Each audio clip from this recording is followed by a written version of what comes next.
اهلا، انا سينسوب وانا النهارده هعبث في عقلك زي ما بعمل كل مره يعني. بس النهارده انت محتاج تكمل الفيديو ده للاخر عشان الحلقه دي بتتسمع على بعضها زي ما هي كده. الوقوف في النص قد يؤذيك انت. هيأذيك انت. هيأذيك انت. هيأذيك انت.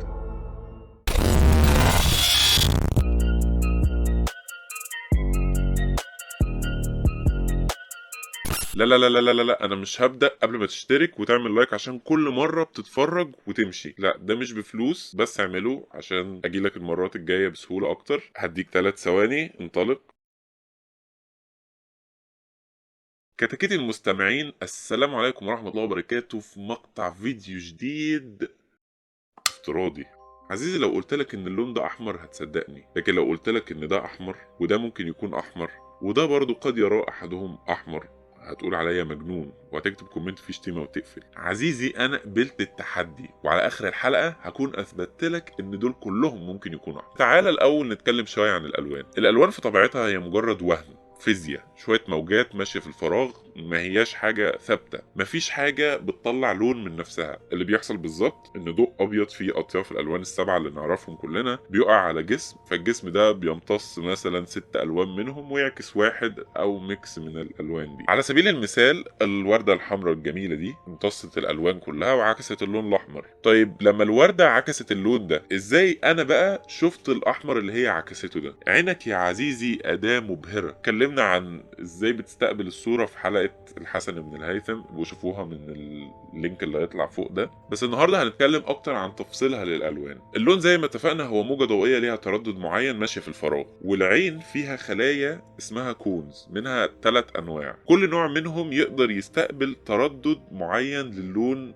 المعين. خلايا بتقدر تستقبل تردد الاحمر، وخلايا تقدر تستقبل تردد الاخضر، وخلايا بتقدر تستقبل تردد الازرق. وفي الرودز دي خلايا تانية بتلقط الكونتراست والبرايتنس والابيض واسود والتدرجات وكده، وهي لا الصدمه رقم 1. مفيش الوان تانية غير ال3 الوان دول. استنتاجك يا عزيزي غلط كالعاده. الالوان موجوده عادي، انت بس اللي مش بتقدر تميز غير ال3 دول. ولا تقدر؟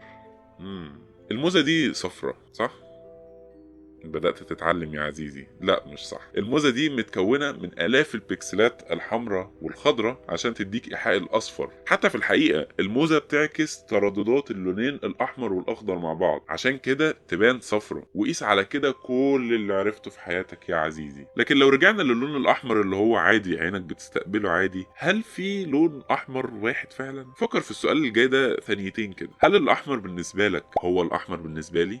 اللون في الدماغ عشان يترجم بيعدي على شبكة عصبية كبيرة جدا وأجزاء كتيرة جدا في المخ. مش وارد إن جزء عندي يكون مختلف في تكوينه عن جزء عندك ويقودنا احنا الاتنين لتجربتين مختلفتين تماما لنفس اللون. التجربة الحسية أو الكواليا هي مفهوم فلسفي عن اللي كل واحد بيختبره، لكن مفيش كلمات في اللغة تقدر توصله. في تجربة افتراضية اسمها أوضة ماري. ماري كانت عالمة ذكية جدا عايشة في أوضة أبيض وأسود وعمرها ما خرجت منها أبدا، لكنها كانت عارفة كل حاجة ممكن تتعرف عن الألوان اللي عمرها ما شافتها أبدا. لكن بعد عمر طويل لما ماري خرجت من الأوضة وشافت أول وردة حمراء في حياتها، جه السؤال هنا: هل ماري كده اتعلمت حاجة جديدة؟ هي كانت عارفة كل حاجة عن اللون الأحمر علميا، بس أول مرة تشوفه فعلا. اللي حصل جواها إحساس جديد، حاجة محدش في الدنيا ولا العلم اللي عندها كله قدر يوصفه لها. اللي حصل عند ماري ده هو الكواليا، الفرق بين المعرفة والتجربة. مثلا انت من وانت صغير علموك في المدرسة ان اللون ده اسمه احمر، انا كمان علموني ان اللون ده اسمه احمر، لكن هل انا وانت بنعيش نفس تجربة الاحمر؟ انت اما تشوف اللون ده وتقول لي ده احمر، اللي لما انا طول حياتي بشوفه كده وبقول عليه والدنيا بتقول عليه احمر، هتفق معاك اكيد. لكن كل واحد فينا في عالمه الخاص تماما. انا سليم وانت سليم، احنا بس بنعيش تجربة مختلفة عن بعض، مش قادرين نوصفها لبعض لان كل واحد عايش حياته بالوعي بتاعه هو وبس. في تجربة اتعملت السنة دي عشان تحاول تقيس الوعي او الكواليا واختلافاتها بينك وبيني وبين الاستاذ اللي قاعد هناك ده، مجموعة من العلماء في جامعة طوكيو وجامعة موناش في استراليا قرروا يعملوا اول تجربة من نوعها في العالم. تجربة تسمح اننا نقارن تجارب الالوان بين الناس حتى لو محدش منهم عارف التاني هو بيشوف ايه بالظبط. ابتكروا طريقة اسمها كواليا ستراكشر بارادايم. كانوا بدل ما يسألوا الناس ده لون ايه، كانوا بيسألوهم اللون ده قريب من اللون ده قد ايه. يعني ركزوا مش على الاسماء لكن على العلاقات بين الاحساس اللي جوه كل شخص. تخيل ان عندك خريطة ما فيهاش الوان لكن فيها مسافات بين كل احساس والتاني. لما جمعوا الخرائط دي من الاف الناس اللي اتجربت عليهم التجربة دي، كنت تقدر تشوف شكل التجربة عند كل مجموعة، والنتيجة كانت الناس اللي رؤيتهم طبيعية خريطتهم كانت شبه بعض جدا، احساسهم ناحية الالوان شبه بعض جدا. الاحمر عندي قريب من الاحمر عندك، حتى لو عمرنا ما عرفنا نوصف احنا بنشوف ايه بالظبط لبعض. لكن عند المصابين بعمى الالوان الخريطه نفسها بتتغير تماما. يعني الاحمر عنده قريب من الاخضر، قريب من البرتقاني، قريب من الاصفر، مفيش فرق. يعني التجربه كلها كانت مختلفه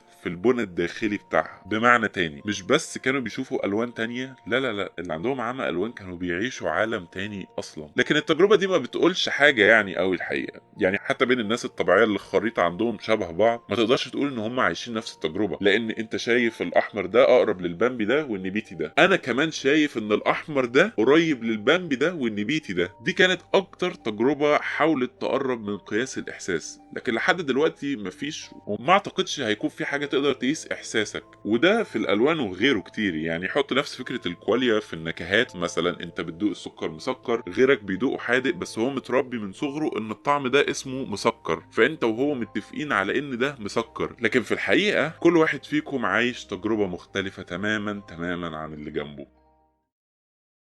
يعني ايه طعم السكر؟ لونه ايه اللون الاحمر؟ وهي ريحه الورد ازاي؟ الكواليا بتخلينا نفتح باب للنقاش. هل الإنسان عايش لوحده كده في عقله؟ يعني العالم اللي حواليك ما هو إلا ترجمة عقلك بالكامل ليه؟ لأن في حد جنبك العالم مترجم عنده في عقله حاجة تانية تماما، بألوان تانية، بنكهات تانية، بإحساس تاني، برؤية تانية خالص عمرك ما هتقدر تخمنها حتى. وكمان تخيل إن لو الاختلاف في العمق ده بينا في ثوابت زي اللون، فتخيل الحاجات اللي فيها وجهات نظر سياسية اقتصادية أيا كان، هنبقى مختلفين ازاي في وجهة نظرنا وإن اتفقنا. عايزين نفتح نقاش حقيقي في الكومنتات. هل الإنسان وحيد إلى هذه الدرجة؟ هل بيعيش بس تجربته هو لوحده بطريقته في دماغه وهو لوحده، ولا الموضوع فيه فلسفة أبعد من كده شوية؟ بس دلوقتي at this point يا عزيزي انت مالكش حجة. أنا أقنعتك إن الألوان دي كلها ممكن تكون أحمر، وانت مدين ليا بلايك وسبسكرايب وشير دلوقتي حالا. وبس كده يا كتاكيت المستمعين، أشكركم إنكم كملتوا الحلقة الافتراضية دي لحد هنا، وسلام.